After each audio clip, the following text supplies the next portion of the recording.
Was there a temptation to bring the Stars back in when it got a little close in the fourth quarter? No way. Those guys scored 51 points. Was I going to interrupt that? Right. They were great. But I guess more seriously, what was your impression of the starting lineup with Al and Draymond playing together to start the game? What worked and what didn't work in your eyes?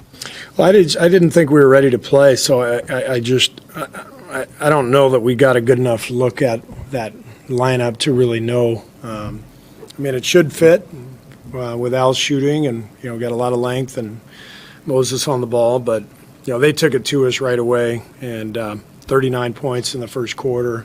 We were careless with the ball, so it wasn't a good effort by our team until the second half, and then we got engaged in the fight, and our young guys did a great job. In a preseason game where you give up 73 in the first half, do you even address that in the locker room? Or address what? That you gave up 73 in the first half. Do you address that in the locker room? May or may not have mentioned it. Yeah, but I mean, I told the team what I just said to you guys. We weren't ready. We were not. We were careless with the ball. They were flying by us every play. That's a good team. They're going to be good. They're long and athletic, and Chauncey's done a great job with them. I think the last 20 games last year they were like top 5 defensively in the entire league. They've rebuilt their roster, and they have a lot of length and athleticism, and so that first half was. They put on a show. Yeah, I can say it looked like they were getting maybe more penetration than you would have liked to. So. Yeah, they were flying by us, and then we were collapsing probably too much, and then they had a ton of threes. I think they made 10 threes in the first half, maybe. So that was a problem. Steve, what does it do for a group of young guys that don't get much opportunity to go and have that type of performance when they drop 51? Well, you want those guys to first, get a taste of experience, and then second to, to feel a game like this where you have to battle back and fight, and then you want them to have success and feel good about, this game. This game for them, for guys like LJ and Will, it makes them, Quentin, it makes this last 10 days of training camp, or 8 days, whatever it's been, feel more successful for them individually. Like they're a part of it, and they've made these strides in these 8 days and gotten to this point where they can help. And it was really fun to watch. What do you like about LJ? He's tough, fearless, shoots it really well. I think he shot 43% for Houston last year. Love that he played for a winning program. I told the coaches there's a reason, Will and LJ played against each other in the national championship game. They came from great programs, and they're both winners, and it's one of the reasons they're both here. So we really like both guys. Yeah, more specifically on Will Richard, just felt like his fingerprints were all over this game. What were some of your takeaways from that? Will Richard. Will Richard, yeah. He just plays with a lot of energy and poise, and plus 21, and I think he was plus 21 or something like that. In 16 minutes, he made a huge impact on the game at both ends. He's smart. He reads the game well, makes the right cut and the right play over and over again. I know it's not your job, but in the draft, do you view playing at a winning program as kind of an inefficiency or something that goes underrated in the draft? You're right. It's not my job.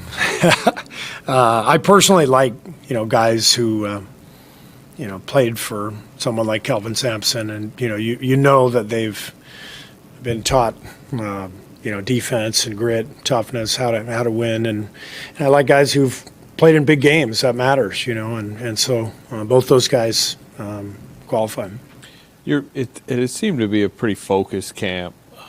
Your veterans have been shown some urgency, but you mentioned not being ready to play tonight. What are you writing that up? I think it's their first game tonight, our second. I thought we were more fired up for our first game. That first exhibition game. You're 5 days into camp.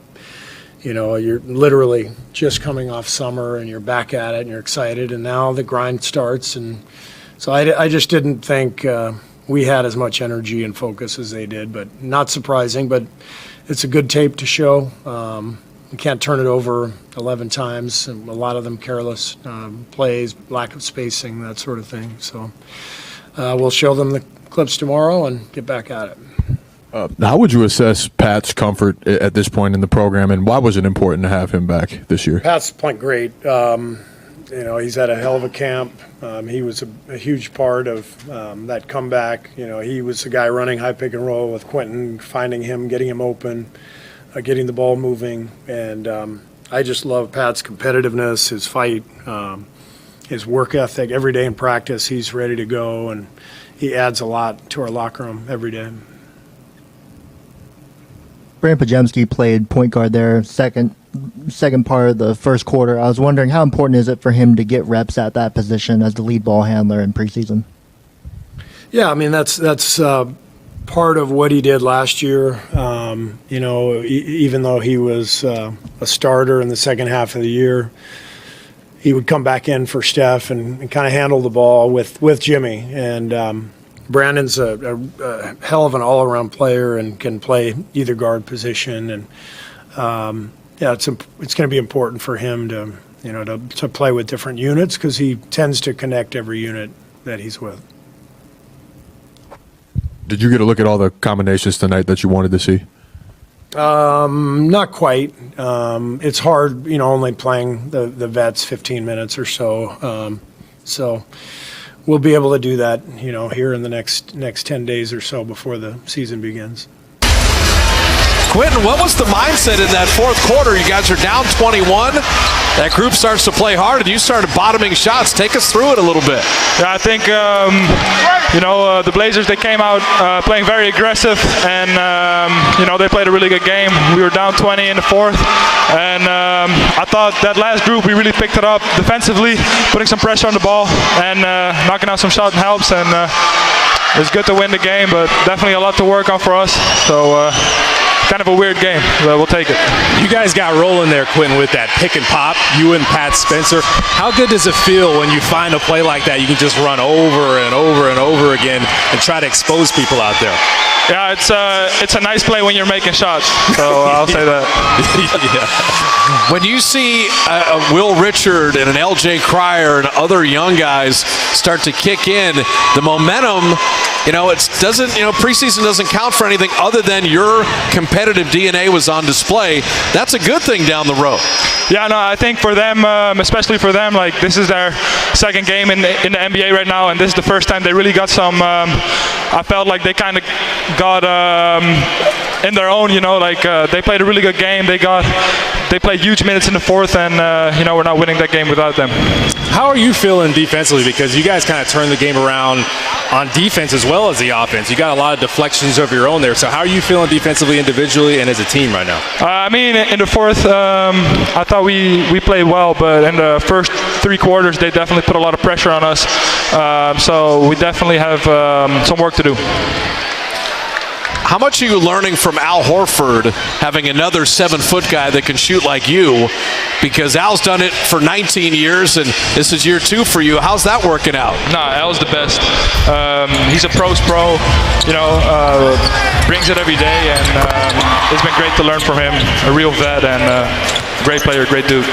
Who's winning the shooting battles between you, Al Horford, Draymond Green in practice? What's that looking like? Draymond wins everyone. Really? Wow, interesting. So, nice.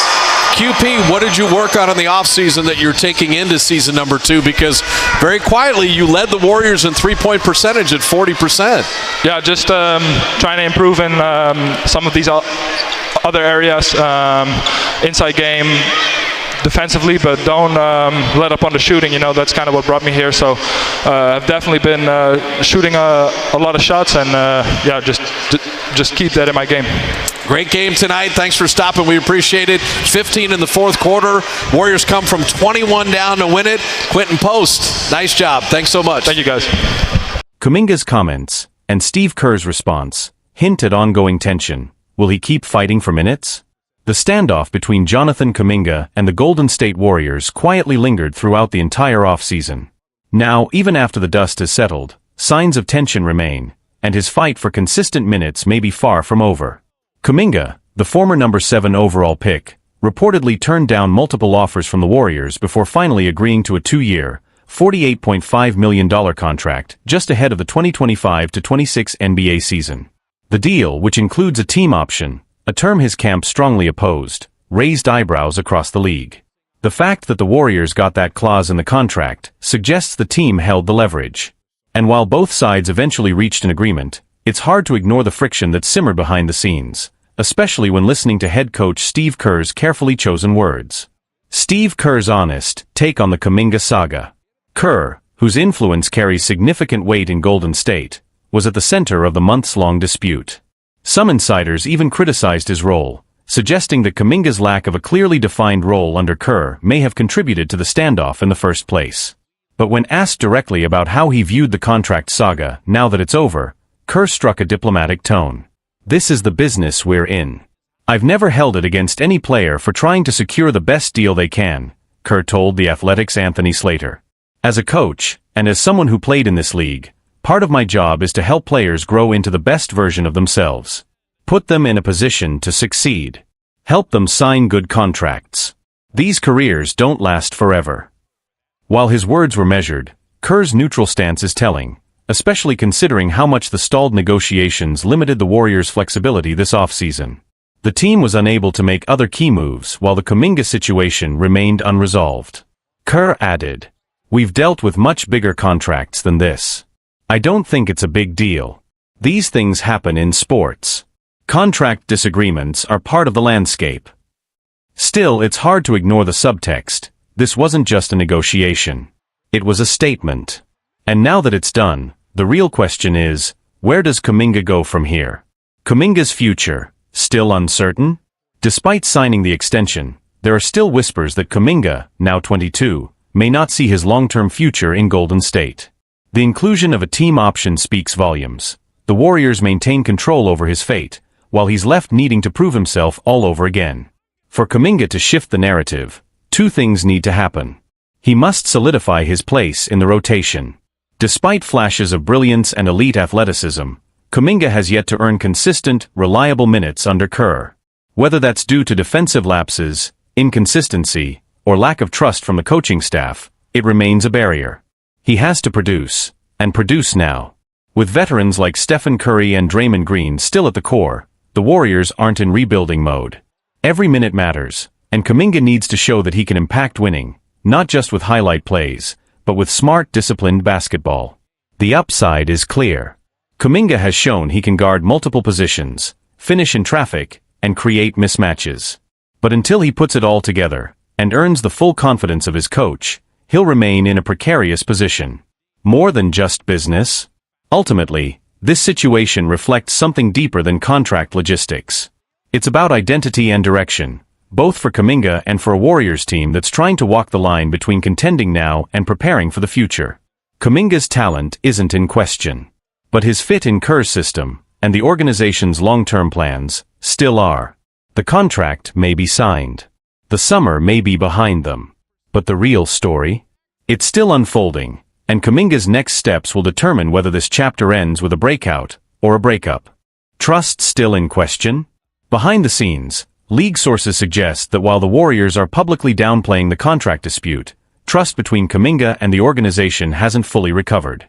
The tension wasn't just about money, it was about role, usage, and long-term vision. Kuminga's camp reportedly grew frustrated over the lack of a clear developmental plan, particularly during the 2024-25 season, when he was in and out of the rotation despite strong performances in stretches. The inconsistency in his minutes, combined with minimal opportunities in late-game situations, became a point of contention, especially as younger players on other teams were given the freedom to grow through mistakes. The tension wasn't one-sided either. Within the Warriors' coaching staff, there were concerns about Kuminga's defensive discipline, off-ball focus, and ability to stay engaged when he wasn't featured offensively. While his physical tools are undeniable, there's a belief that he hasn't always embraced the nuances of team basketball that Golden State's system demands. These internal questions fed directly into the negotiation standoff, and likely explain why the team insisted on keeping the team option in the contract. The message was clear: we'll commit to you if you fully commit to the system. A critical year ahead. With the 2025-26 season underway, Kuminga is now entering the most pivotal stretch of his young career. If he thrives, both statistically and within the Warriors structure, he could shift the entire narrative, cement his place in the rotation, and potentially become a long-term piece alongside the next generation of Warriors talent. But if the inconsistencies continue, or if his role diminishes again, the contract's team option gives Golden State a way out. And in that case, Kuminga could find himself back on the trade market, possibly packaged in a deal to retool around Curry in what could be the final years of his prime. Internally, some around the league believe that the Warriors front office may already be preparing for that possibility. While the team has made no public statements suggesting a trade is imminent, rival executives are watching closely.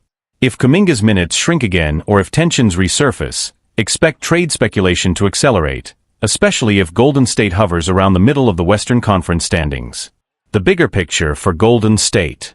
Kuminga's situation also reflects a broader dilemma facing the Warriors, the tension between past, present, and future. With Stephen Curry still playing at an elite level, the front office is under pressure to compete now. But with aging stars and a tightening salary cap, the team must also develop young talent that can take the torch. So far, balancing those two goals has been far from smooth. James Wiseman is already gone. Moses Moody has yet to carve out a consistent role. Kuminga, once considered the highest upside prospect of the group, is now at a crossroads. And how his season unfolds will say a lot about whether the Warriors can truly bridge eras, or whether they'll be forced to pick a direction sooner than expected. For Kuminga, this is more than a contract year. It's a test of maturity, resilience, and fit. For the Warriors, it's a reflection of deeper strategic tension, one they can no longer ignore. And while the headlines may have quieted for now, the questions remain. Can Jonathan Kuminga evolve fast enough to become a cornerstone? Or has the clock already started ticking on his time in Golden State? The answers are coming, on the court, not on paper.